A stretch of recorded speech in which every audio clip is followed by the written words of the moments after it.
We are presently studying James chapter 1.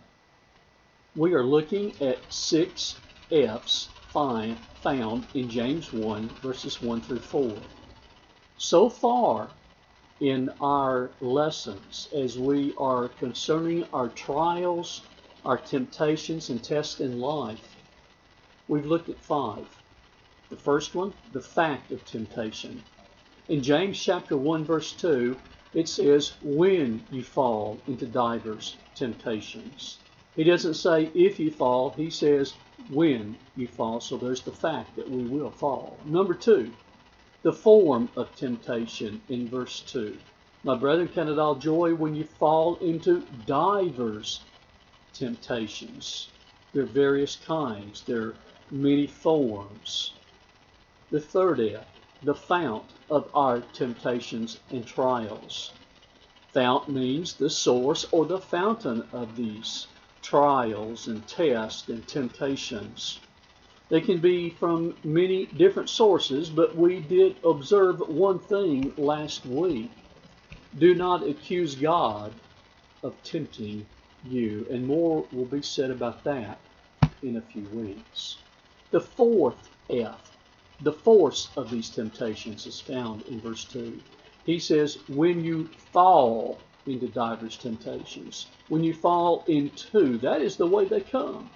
You fall suddenly into them. They come when you do not expect them. And 3 ways that we examine to fall into sin is to hang around them, the temptation that we are having. We try to excuse it instead of trying to own up to it. And we struggle alone. We try to handle our temptations and our sins by ourselves instead of seeking the help of God and instead of seeking the help of one another. The fifth F is the facing of temptation, found in verse 3. Knowing this, that the trying of your faith worketh patience. God wants us to face our trials victoriously. He wants us to face our test in life with a determination not to give up. For we need to understand they are working for us something we would not have without them, that we are going to observe in this lesson. In 1 Corinthians 10:13, we need to understand that every temptation that we have is common to man. And we need to realize that God is faithful, that He will not suffer us to be tempted above what we're able to bear. And then we need to realize that He will provide a way of escape. Those are 3 promises that we have from God, 3 statements found in 1 Corinthians chapter 10, verse 13. He provides the way of escape so that we can bear it. How many times do we look for that door? The 6th one is what I want to spend some time on this evening. The 6th F is the fruit of our trials, the fruit of our test, the fruit that comes as the result of remaining steadfast to the Lord. Look at verse 3. He says, my brethren, count it all joy when you fall into divers temptations. How are we to respond to trials in life? Look back at verse 3. He says, count it all joy. How can we be joyful? How can we be glad when we face trials and tests and temptations in life? It seems like an oxymoron. The word does not mean the kind of joy or pleasure you have when you catch that trophy bass, you receive a raise at work. He's not talking about the kind of joy when you receive a bonus at work or shoot that trophy buck or the birth of your grandchild. The biblical concept of this word in this text is not synonymous with pleasure. The joy that James is referring to, that he's writing about in this text, involves the ability to look beyond the trial, look beyond the test, to look beyond the problems and the difficulties we are experiencing in life and see the opportunity to become more like Jesus. Notice again in this verse, he says count. The word count means to deem it, consider it, weigh the trial in the balance. Do you have to count it a joy when you kill that big buck? Why, of course not. Do you have to count it all joy when you catch that trophy fish? Absolutely not. You have to sit down to a meal and count it a joy when you're having something when you eat? Of course you don't have to count it as a joy. What about when you get that bonus at work? Receive or get that engagement ring to the one you want to marry? You don't have to count it, deem it, reckon it, consider it as joy when you receive these things. These things are already joyful. You don't have to count them as joy and consider them as joy and deem them as joy. They're already pure joy. Trials, struggles, temptations in our lives are much different. We have to sit down and count them as joy. We have to sit down and consider the struggles and trials that we go through as joy. Count them as joy in regard to what, we may ask. What it can produce in my life. What it can produce in your life. We have more of an idea of a perspective and a goal in the future rather than actually jumping up for joy at the present. We don't jump up for joy for the present, but we look to the future beyond the trial of what the fruit it is that it will produce in our lives. I wonder how many of us have ever thanked God for our trials and struggles. You think about it. How many people have? I don't think that I have when I think about this. Our trials and our struggles are to bring us closer to Him, to produce maturity. And we ought to ask Him to help us through these trials and struggles so that they will draw us closer to Him. It reminds me of what we read in 2 Corinthians chapter 12, verses 7 through 10. And lest I should be exalted above measure through the abundance of the revelations, there was given to me a thorn in the flesh, Paul says. That thorn in the flesh, the messenger of Satan to buffet me, lest I should be exalted above measure. For this thing I besought the Lord thrice, that it may depart from me. And He said unto me, My grace is sufficient for thee, for my strength is made perfect in weakness. Most gladly, therefore, will I rather glory in my infirmities, that the power of Christ may rest upon me. Therefore I take pleasure in infirmities, in reproaches, in necessities, in persecutions, in distresses for Christ's sake. For when I am weak, then am I strong. So how are we to respond to trials in our life? First of all, we're to count them as what? All joy. Secondly, are we to respond to trials? Endurance. My brethren, count it all joy when you fall into divers temptations. Verse 3, knowing this. Okay, James, knowing what?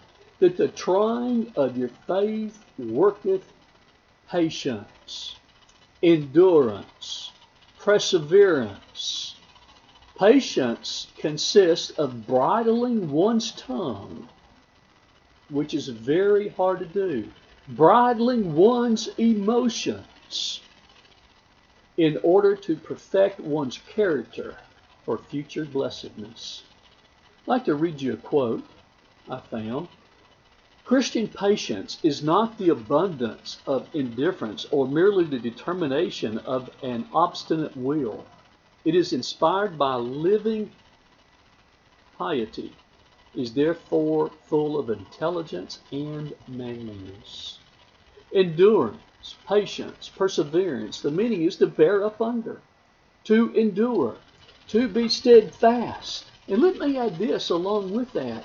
It is not the idea of getting out from underneath the pressure. That's what we want. It's not the idea of getting out from underneath the struggle. That's what we want. We want out from the trial. We want away from the test.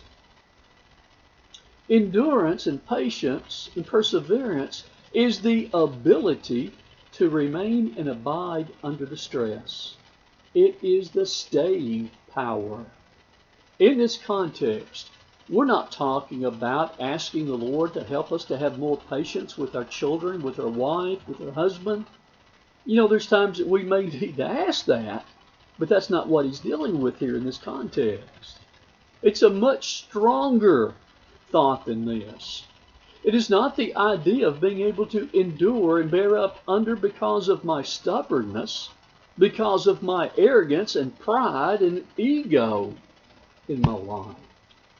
These reasons have no thought of God's will in our lives in this context here. The biblical and spiritual steadfastness is based on the desire to do the will of God in our lives.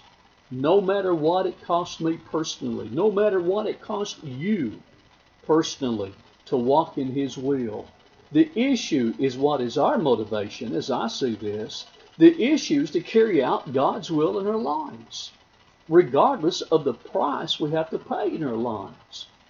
Listen very carefully to the price that Pharaoh paid to carry out the will of God in his life. Hebrews chapter 11, verses 24 through 27.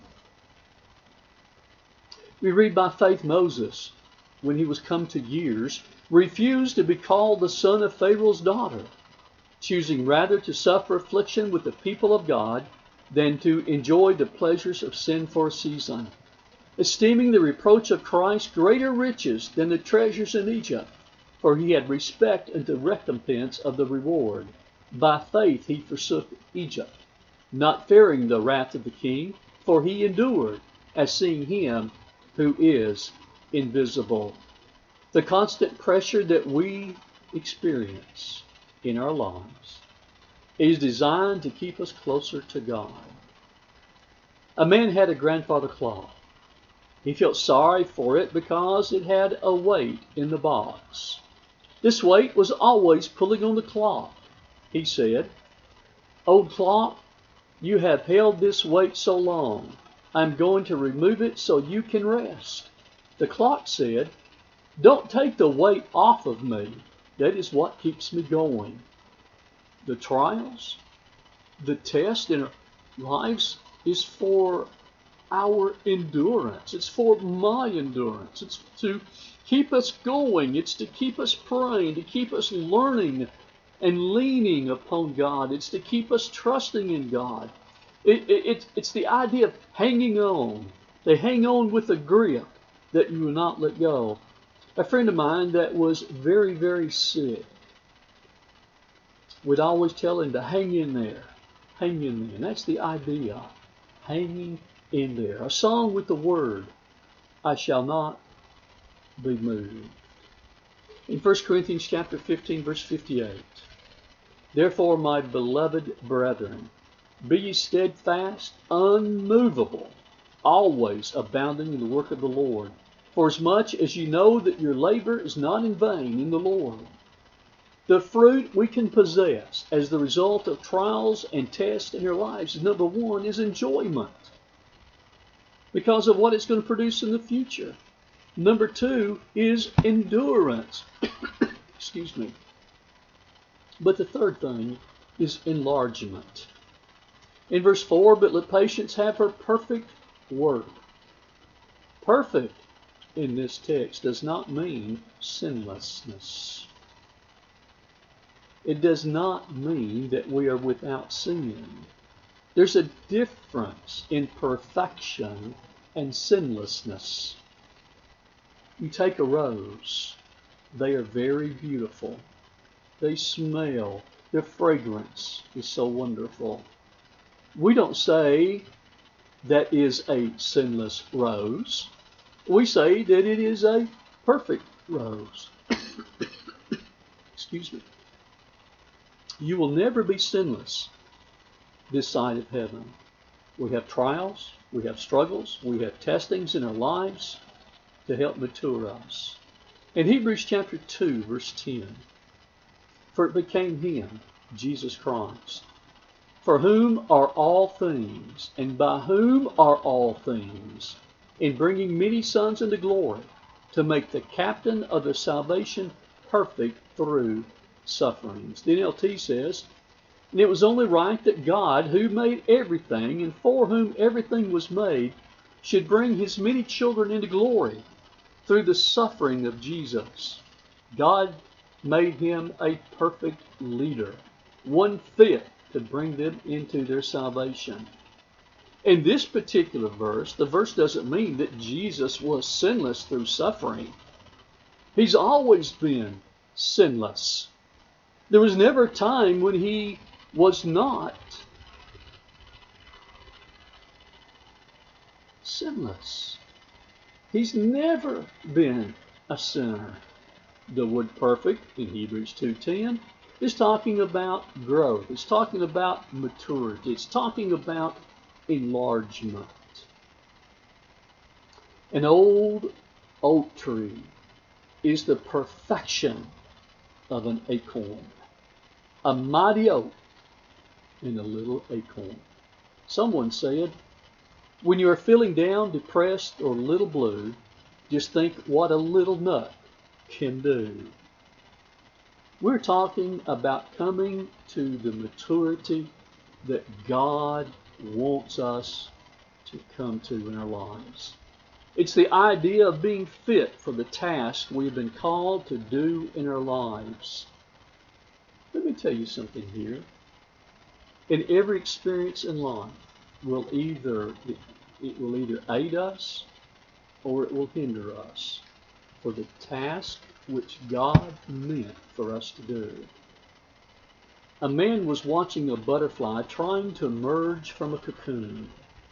He saw this butterfly struggling, and this man, thinking he would help, took his razor-sharp penknife and slit the side of that cocoon. The butterfly just sort of flopped out, and when it did, it just laid there for a while. It beat its wings a couple of times, then it died. That struggle, pushing and pushing, the muscles are developed when he was coming through the cocoon, and that is the reason why he died. Sometimes we cry out, God, get me out of here. We need to realize this is how we grow. This is how we mature. This is how we soar as an eagle. We grow and mature through pressure. 1 Peter chapter 1, verse 7. That the trial of your faith, being much more precious than of gold that perisheth, though it be tried with fire, might be found unto praise and honor and glory at the appearing of Jesus Christ. Excuse me. In Revelation chapter 3, verse 18, he says, to buy me gold tried in the fire, that thou mayest be rich, and white raiment, that thou mayest be clothed, and that the shame of thy nakedness do not appear, and anoint thine eyes with eye salve, that thou mayest see. Gold tried in the fire. God doesn't want us to live weakly and to die feebly. He wants us to be mature and to be perfect in that way. In James chapter 1, verse 3 and 4, knowing this, that the trying of your faith worketh patience, but let patience have her perfect work, that ye may be perfect and entire, wanting nothing. The fruit we can possess as a result of trials and tests in our lives is enjoyment. Why? Because of endurance. Why? Because of enlargement. Why?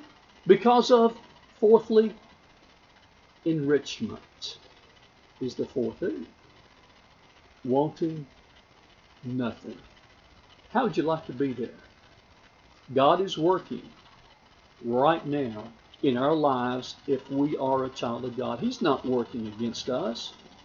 He's working for us. God is working to enrich us.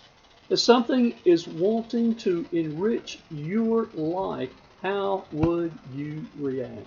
Are you going to run away from it? Step away from it? If someone is wanting to enrich your life, are you going to go to them? Are you going to run to them? Or are you going to work with them? This is why we count it all joy when we fall into diverse temptations. Trials can lead us to patience or steadfastness. And steadfastness leads us to perfection or spiritual maturity. In Hebrews chapter 12, verse 11. All chastening seemeth for the present to be not joyous, but grievous. Yet afterward it yieldeth peaceable fruit unto them that have been exercised thereby, even the fruit of righteousness. God's order is faith. Faith that is tested, and finally faith perfected, in order that the finished product is perfect, entire, lacking in nothing. God places tremendous emphasis upon the patient endurance of his sons and daughters. Notice Luke 8, verse 15. And in the good ground. These are such as in an honest and good heart, having heard the word, hold it fast, and bring forth fruit with patience. In Luke 21, verse 19, in your patience you shall win your souls. In Romans chapter 15, verse 4, for whatsoever things were written aforetime were written for our learning, that through patience and through comfort of the Scriptures we might have hope.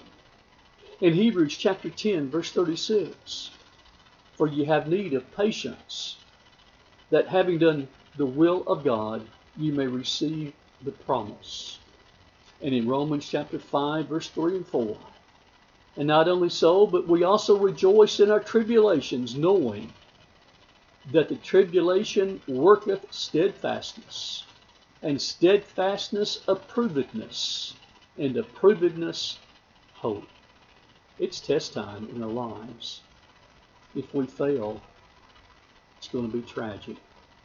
Eternity and hell itself. But if we pass the test, we will be enriched. Trials will not rob us.